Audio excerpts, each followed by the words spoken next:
जिन दिनों मेरा विवाह हुआ उन दिनों निबंधों की छोटी छोटी पुस्तिकाएं, पैसे पैसे की या पाई पाई की, सो तो कुछ याद नहीं निकलती थी। उनमें दंपत्ति प्रेम, कम खर्ची, बाल विवाह आदि विषयों की चर्चा रहती थी। उनमें से कुछ निबंध मेरे हाथ में पड़ते और मैं उन्हें पढ़ जाता। मेरी यह आदत तो थी ही कि पढ़े हुए में से जो पसंद न आए उसे भूल जाना और जो पसंद आए उस पर अमल करना। मैंने पढ़ा था कि एक पत्नीव्रत पालना पति का धर्म है। बात हृदय में रम गई। सत्य का शौक तो था ही, इसलिए पत्नी को धोखा तो दे ही नहीं सकता था। इसी से यह भी समझ में आया कि दूसरी स्त्री के साथ संबंध नहीं रहना चाहिए। छोटी उम्र में एक पत्नीव्रत के भंग की संभावना कम ही रहती है, पर इन सद्विचारों का एक बुरा परिणाम निकला। अगर मुझे एक पत्नीव्रत पालना है तो पत्नी को एक पतिव्रत पालना चाहिए। इस विचार के कारण मैं ईर्ष्यालु पति बन गया। पालना चाहिए में से मैं पलवाना चाहिए के विचार पर पहुंचा, और अगर पलवाना है तो मुझे पत्नी की निगरानी रखनी चाहिए। मेरे लिए पत्नी की पवित्रता में शंका करने का कोई कारण नहीं था, पर ईर्ष्या कारण क्यों देखने लगी। मुझे हमेशा यह जानना चाहिए कि मेरी स्त्री कहाँ जाती है, इसलिए मेरी अनुमति के बिना वह कहीं जा ही नहीं सकती। यह चीज़ हमारे बीच दुखद झगड़े की जड़ बन गई। बिना अनुमति के कहीं भी न जा सकना तो एक तरह की कैद ही हुई, पर कस्तूरबाई ऐसी कैद सहन करने वाली थी ही नहीं। जहाँ इच्छा होती वहाँ मुझसे बिना पूछे जरूर जाती। मैं ज्यों-ज्यों दबाव डालता त्यों-त्यों वह अधिक स्वतंत्रता से काम लेती और त्यों-त्यों मैं अधिक चिढ़ता। इससे हम बालकों के बीच बोलचाल का बंद होना एक मामूली चीज़ बन गई। कस्तूरबाई ने जो स्वतंत्रता बरती उसे मैं निर्दोष मानता हूँ। जिस बालिका के मन में पाप नहीं है वह देव दर्शन के लिए जाने पर या किसी से मिलने जाने पर दबाव क्यों सहन करे। अगर मैं उस पर दबाव डालता हूँ तो वह मुझ पर क्यों न डाले। यह तो अब समझ में आ रहा है। उस समय तो मुझे अपना पतित्व सिद्ध करना था, लेकिन पाठक यह ना माने कि हमारे गृह जीवन में कहीं भी मिठास नहीं थी। मेरी वक्रता की जड़ प्रेम में थी। मैं अपनी पत्नी को आदर्श बनाना चाहता था।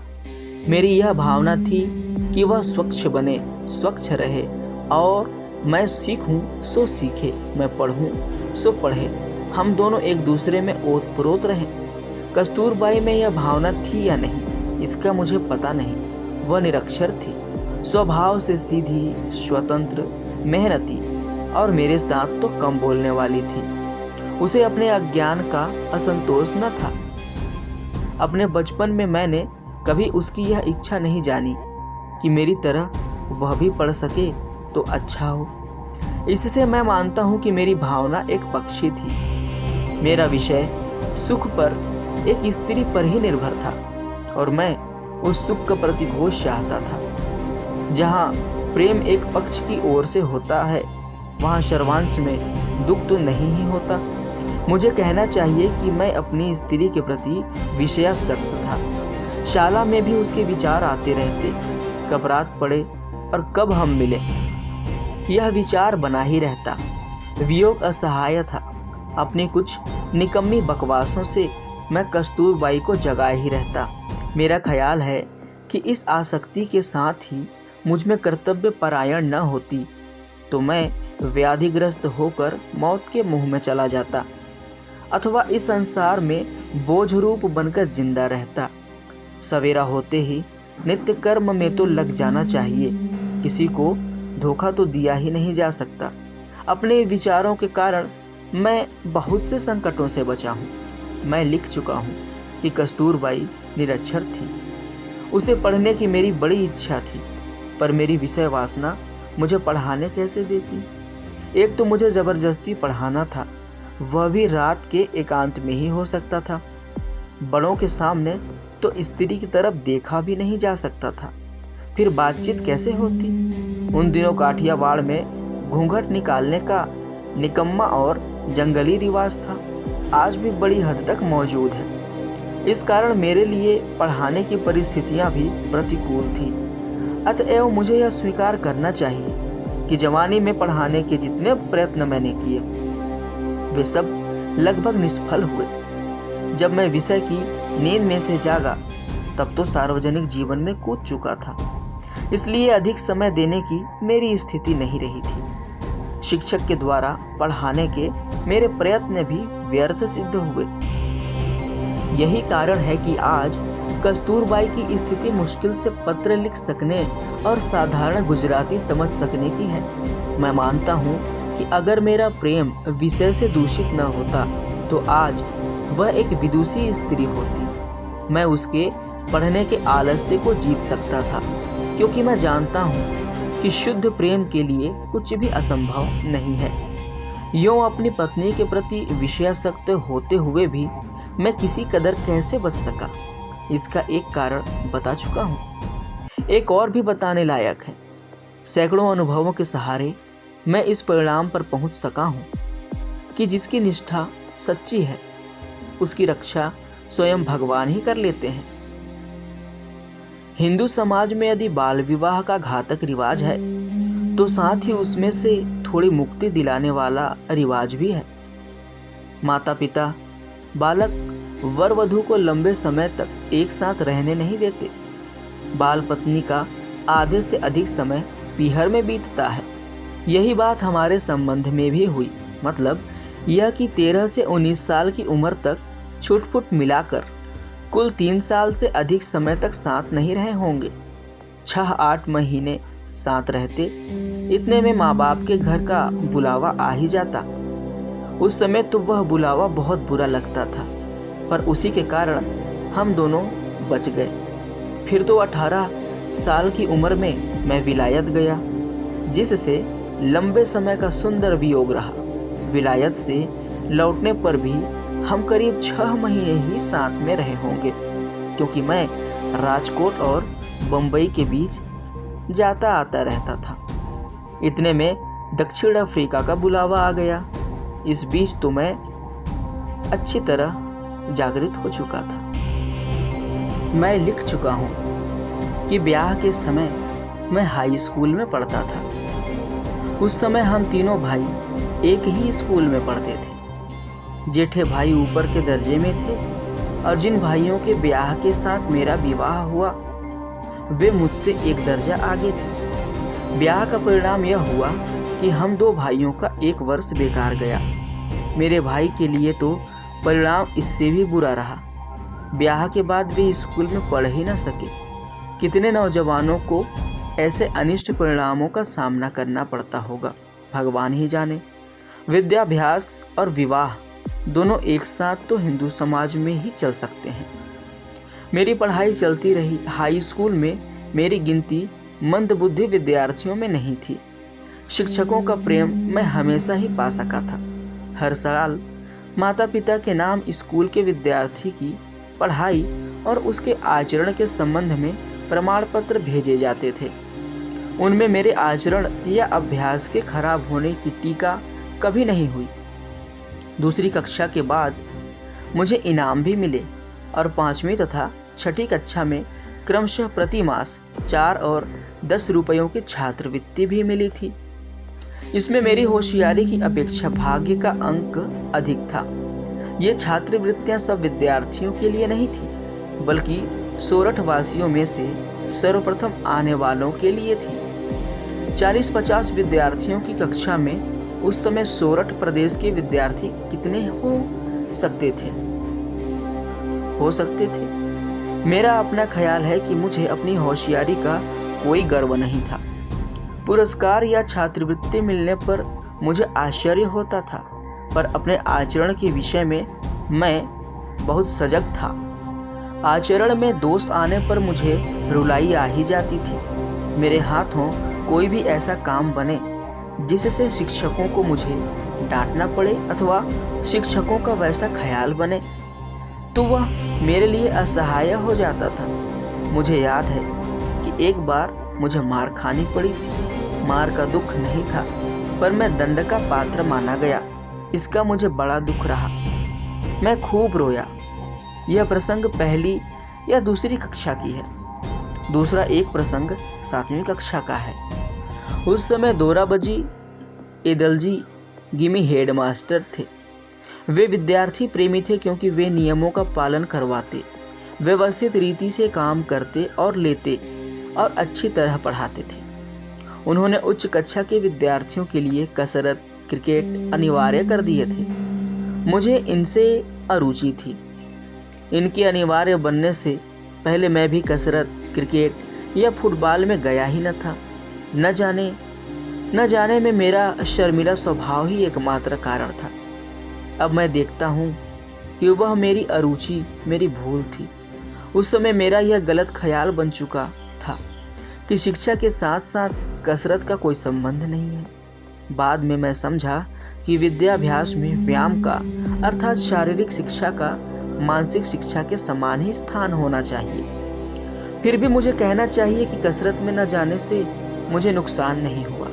उसका कारण यह रहा कि मैंने पुस्तकों में खुली हवा में घूमने जाने की सलाह पढ़ी थी और वह मुझे रुचि थी। इसके कारण हाई स्कूल की उच्च कक्षा से मुझे हवाखोरी की आदत पड़ गई थी। वह अंत तक बनी रही। टहलना भी व्यायाम तो है ही। इससे मेरा शरीर अपेक्षाकृत सुगठित बना। अरुचि का दूसरा कारण था पिताजी की सेवा करने की तीव्र इच्छा। स्कूल की छुट्टी होते ही मैं सीधा घर पहुंचता और सेवा में लग जाता। जब कसरत अनिवार्य हुई तो इस सेवा में बाधा पड़ी। मैं विनती की कि पिताजी की सेवा के लिए मुझे कसरत से छुट्टी दी जाए, पर गिमी साहब छुट्टी क्यों देने लगे। एक शनिवार के दिन सुबह का स्कूल था। शाम को 4 बजे कसरत के लिए जाना था। मेरे पास घड़ी नहीं थी। आसमान बादलों से घिरा था, इसलिए समय का कोई अंदाज नहीं रहा। मैं बादलों से धोखा खा गया। जब कसरत के लिए पहुंचा तो सब जा चुके थे। दूसरे दिन गिमी साहब ने हाजिरी देखी तो मैं गैर हाजिर पाया गया। मुझसे कारण पूछा गया। मैंने सही कारण बता दिया। उन्होंने उसे सच नहीं माना और मुझ पर 1 या 2 आने, ठीक रकम का स्मरण नहीं है, का जुर्माना किया। मैं झूठा ठहरा। मुझे बहुत दुख हुआ। कैसे सिद्ध करूं कि मैं झूठा नहीं हूं? कोई उपाय न रहा। मन महसूस कर रह गया। रोया। समझा कि सच बोलने वाले और सच्चा काम करने वाले को गाफिल भी नहीं रहना चाहिए। अपनी पढ़ाई के समय में इस तरह मेरी यह पहली और आखिरी गफलत थी। मुझे धुंधली सी याद है कि आखिर मैं वह जुर्माना माफ करा सका था। मैंने कसरत से तो मुक्ति कर ही ली। पिताजी ने हेडमास्टर को पत्र लिखा कि स्कूल के समय के बाद वे मेरी उपस्थिति का उपयोग अपनी सेवा के लिए करवाना चाहते हैं। इस कारण मुझे मुक्ति मिल गई। व्यायाम के बदले मैंने टहलने का सिलसिला रखा। इसलिए शरीर को व्यायाम न देने की गलती के लिए तो शायद मुझे सजा नहीं भोगनी पड़ी, पर दूसरी एक गलती की सजा मैं आज तक भोग रहा हूँ। मैं यही जानता कि पढ़ाई में सुंदर लेखन आवश्यक नहीं। यह गलत ख्याल मुझे कैसे हो गया था, पर ठेठ विलायत जाने तक यह बना रहा। बाद में और खास करके दक्षिण अफ्रीका में जब मैंने वकीलों के तथा दक्षिण अफ्रीका में जन्मे और पढ़े लिखे नवयुवकों के मोती के दानों जैसे अक्षर देखे तो मैं शर्माया और पछताया। मैंने अनुभव किया कि खराब अक्षर अधूरी शिक्षा की निशानी मानी जानी चाहिए। बाद में मैंने अक्षर सुधारने का प्रयत्न किया, पर पके घड़े पर कहीं गला जुड़ता है। जवानी में मैंने जिसकी उपेक्षा की उसे मैं आज तक नहीं कर सका। हर एक नवयुवक और नवयुवती मेरे उदाहरण से सबक लें और समझें कि अच्छे अक्षर विद्या का आवश्यक अंग हैं। अच्छे अक्षर सीखने के लिए चित्रकला आवश्यक है।